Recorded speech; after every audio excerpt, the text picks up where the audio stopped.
আসসালামু আলাইকুম ওয়া রাহমাতুল্লাহি ওয়া বারাকাতুহু। সুপ্রিয় দর্শক ও শ্রোতা, আশা করছি সকলে ভালো আছেন। আমিও আপনাদের দোয়ার বরকতে আল্লাহর রহমতে ভালো আছি। আজকে যে বিষয়টি আলোচনা করব সেই বিষয়টি হচ্ছে নামাজের দোয়া। নামাজের 4 নম্বর দোয়া, এটা হচ্ছে তাকবীরে তাহরিমা বাঁধার পর বিশেষ করে নফল নামাজের মধ্যে এই দোয়াটা আমরা পড়তে পারি। যে দোয়াটি হাদিসের মধ্যে আসছে, আল্লাহু আকবার কাবীরা ওয়ালহামদুলিল্লাহি কাসীরা ওয়া সুবহানাল্লাহি বুকরাতাও ওয়া আসীলা, যার অর্থ হচ্ছে আল্লাহ সর্বশ্রেষ্ঠ এবং অনেক বড়, আলহামদুলিল্লাহি কাসীরা, অনেক অনেক প্রশংসা একমাত্র আল্লাহর জন্য, ওয়া সুবহানাল্লাহি বুকরাতা ওয়া আসীলা, এবং সকাল সন্ধ্যা আমি আল্লাহ পাকের পবিত্রতা বর্ণনা করছি। নামাজের 5 নম্বর দোয়া, তাকবীরে তাহরিমা বাঁধার পর আমরা এই দোয়াটিও পড়তে পারি, আলহামদুলিল্লাহি হামদান কাসীরা তাইয়িবান মুবারাকান ফীহ, যার অর্থ হচ্ছে সকল প্রশংসা একমাত্র আল্লাহ রাব্বুল আলামিনের জন্য। হামদান কাসীরা, অনেক অনেক প্রশংসা আল্লাহ রাব্বুল আলামিনের জন্যই। তাইয়িবান মুবারাকান ফীহ, পবিত্র প্রশংসা, বরকতপূর্ণ প্রশংসা। এই দোয়াগুলো আসলে বেশিরভাগ নফল নামাজেই পড়া হয়ে থাকে। আমরা ফরজ নামাজে বা সুন্নত নামাজেও পড়তে পারি, কোনো সমস্যা নেই যদি সময় পাই। নামাজের 6 নম্বর দোয়া, এই দোয়াটিও আমরা পড়তে পারি যদি সময় পাই। এই দোয়াটির মধ্যে অনেক ফজিলত রয়েছে। এই দোয়াটির মধ্যে গুনাহ থেকে মাফ চাওয়া হচ্ছে।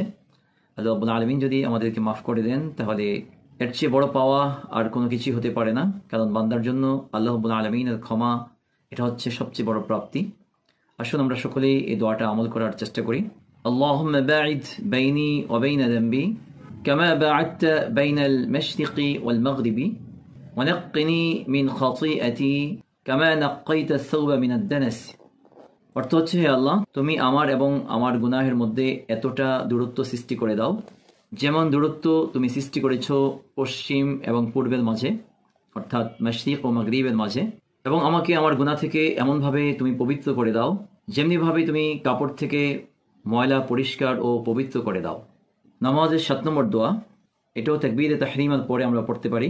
3 বার করে আমরা এই দোয়া পড়তে পারি, আল্লাহু আকবার কাবীরা, আল্লাহু আকবার কাবীরা, আল্লাহ সর্বশ্রেষ্ঠ অতি বড়। এটা 3 বার পড়ব এই দোয়াটা, আল্লাহু আকবার কাবীরা, আল্লাহ সর্বশ্রেষ্ঠ অতি বড়। আলহামদুলিল্লাহি হামদান কাসীরা, এটা আমরা 3 বার পড়তে পারি। আলহামদুলিল্লাহি, আল্লাহ রাব্বুল আলামিনের জন্য প্রশংসা। হামদান কাসীরা, অনেক অনেক প্রশংসা। সুবহানাল্লাহি বুকরাতা ওয়া আসীলা, এই দোয়াটিও 3 বার পড়তে পারি একসাথে, 3টা দোয়া, আল্লাহু আকবার কাবীরা, আলহামদুলিল্লাহি হামদান কাসীরা ওয়া সুবহানাল্লাহি বুকরাতা ওয়া আসীলা। এভাবে যদি একসাথে পড়ি পুরো দোয়াটা 3 বার পড়তে পারি, অথবা ভেঙ্গে ভেঙ্গে যদি পড়ি, আল্লাহু আকবার কাবীরা, আল্লাহু আকবার কাবীরা, আল্লাহু আকবার কাবীরা, আলহামদুলিল্লাহি হামদান কাসীরা, আলহামদুলিল্লাহি হামদান কাসীরা, আলহামদুলিল্লাহি হামদান কাসীরা, সুবহানাল্লাহি বুকরাতা ওয়া আসীলা, সুবহানাল্লাহি বুকরাতা ওয়া আসীলা, সুবহানাল্লাহি বুকরাতা ওয়া আসীলা, যার অর্থ হচ্ছে, শেষেরটার অর্থ হচ্ছে, সকাল সন্ধ্যা আমি তারই পবিত্রতা ঘোষণা করছি বা বর্ণনা করছি। এই দোয়াগুলো পড়ার পর আমরা তাআউযু বা আউযু বিল্লাহ পড়তে পারি। আউযু বিল্লাহর মধ্যে কিছু শব্দ বৃদ্ধি করা আছে, যে শব্দগুলো সাধারণত আমরা বলি না বা পড়ি না, আমল করি না। আউযু বিল্লাহি মিনাশ শাইতানির রাজীম মিন নাফখিহি ওয়া নাফসিহি ওয়া হামজিহি, অর্থাৎ আমি বিতাড়িত শয়তান থেকে আল্লাহ রাব্বুল আলামিনের আশ্রয় প্রার্থনা করছি।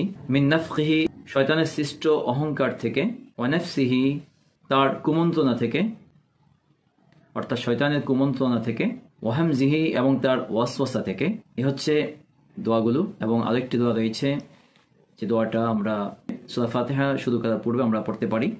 আউযু বিল্লাহ পড়ার পর এই দোয়াটা আমরা পড়তে পারি।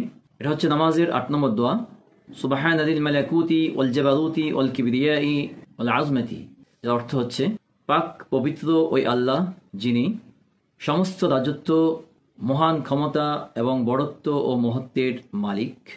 এই দোয়াগুলো আমরা পড়তে পারি সূরা ফাতিহা পড়ার আগে, অর্থাৎ আউযু বিল্লাহি মিনাশ শাইতানির রাজীম পড়ার পরে 8 নম্বর দোয়াটা আমরা পড়তে পারি।